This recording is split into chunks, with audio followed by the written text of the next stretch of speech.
जय माता तारा, जय श्री राम।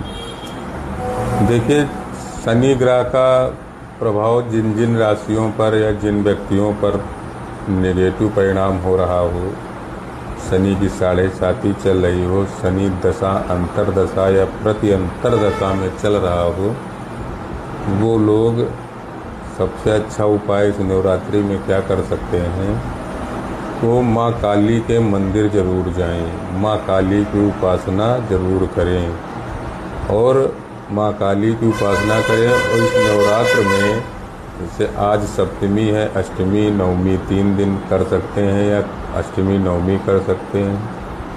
काले तिल 1 लोटे जल में लेकर और सफ़ेद चावल नीम के वृक्ष में जल आप चढ़ाएँ और उसका पूजन करें। आपके कष्ट शनि से रिलेटेड जरूर दूर करेंगी माँ काली।